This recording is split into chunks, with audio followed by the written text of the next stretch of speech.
Students, अब जैसे मैंने आपको इम्पॉर्टेंट यूनिट्स बताई थी, उसी फील्ड में कुछ इम्पॉर्टेंट फार्मूले भी हैं जो इस बोर्ड में इम्पॉर्टेंट हैं, न्यूमेरिकल में आपके काम आ सकते हैं।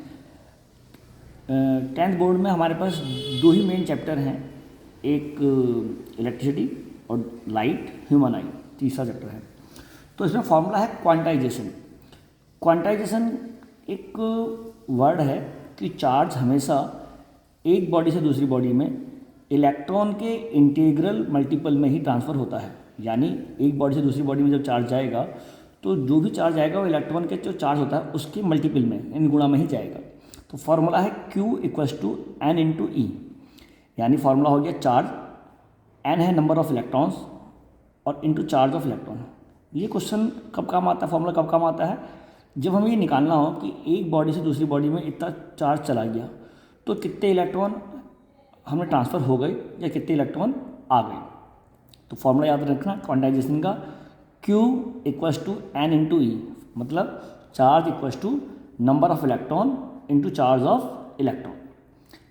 चार्ज ऑफ इलेक्ट्रॉन आपको याद रखना पड़ेगा, 1.6 × 10⁻⁻19 कूलम, ये आपको याद रखना। दूसरा फार्मूला है ओम्स लॉ और उसका फार्मूला है V = IR, जहाँ पर V है वोल्ट, वोल्टेज या पोटेंशियल डिफरेंस, I है करंट और R है रेजिस्टेंस। ये फार्मूला आपको काम आएगा जब आपको निकालना होगा किसी सर्किट के अंदर अगर हमें वोल्टेज और रेजिस्टेंस दिया है करंट निकालने के, या वोल्टेज और करंट दिया है रेजिस्टेंस निकालने के लिए, तो इन तीनों में से कोई दो चीज़ दी होंगी और हमें तीसरी चीज़ निकालनी होगी, तो ये फार्मूला लगेगा। तीसरा फार्मूला है रेजिस्टेंस। रेजिस्टेंस का वैसे फार्मूला तो ये है, लेकिन रेजिस्टेंस का एक फार्मूला जिसमें हम रेजिस्टिविटी और लेंथ ऑफ वायर यूज़ करते हैं। तो फार्मूला है ρL/A, जहाँ रो को बोलते हैं रेजिस्टिविटी, यानी रेजिस्टेंस जो होता है डिपेंड करता है तीन चीज़ों पे। रेजिस्टेंस, इसे ऐसे भी याद रख सकते हैं कि रेजिस्टेंस जो होता है लेंथ की डायरेक्टली प्रोपोर्शनल होता है, तो ये लेंथ है। ये एरिया ऑफ क्रॉस सेक्शन है, एरिया ऑफ क्रॉस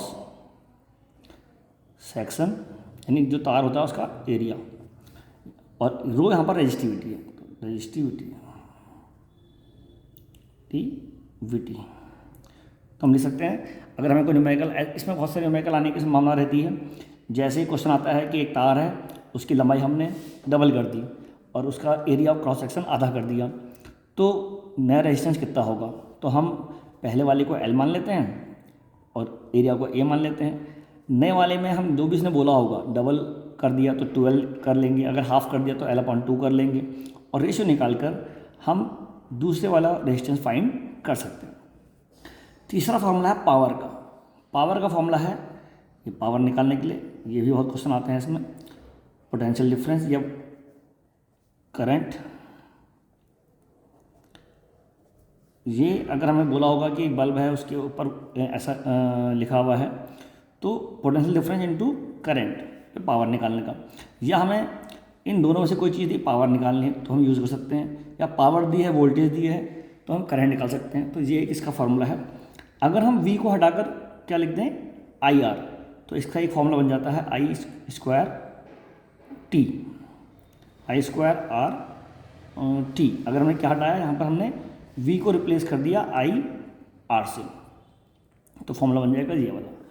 और अगर हम यहाँ पर हम I को रिप्लेस कर दें V/R से, तो एक तीसरा फॉर्मूला बन जाएगा V² R × T। तो ये पावर के तीन फॉर्मूले हैं। जिस क्वेश्चन में हमें इन हर फॉर्मूला देखिए इसमें तीन है, तो कोई दो चीज़ दी होगी तो ये वाला फॉर्मूला लगा देंगे। तो अकॉर्डिंग टू फार्मूला हमें क्या गिवन है और क्या पूछा है, हम इस तीन फार्मूले में से कोई भी फार्मूला यूज़ कर सकते हैं।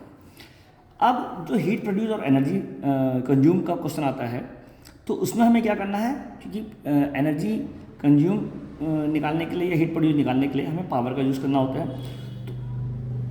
तो सॉरी, यहाँ पर मैंने T लगा दिया, पावर में T नहीं आएगा, पावर में T नहीं आएगा।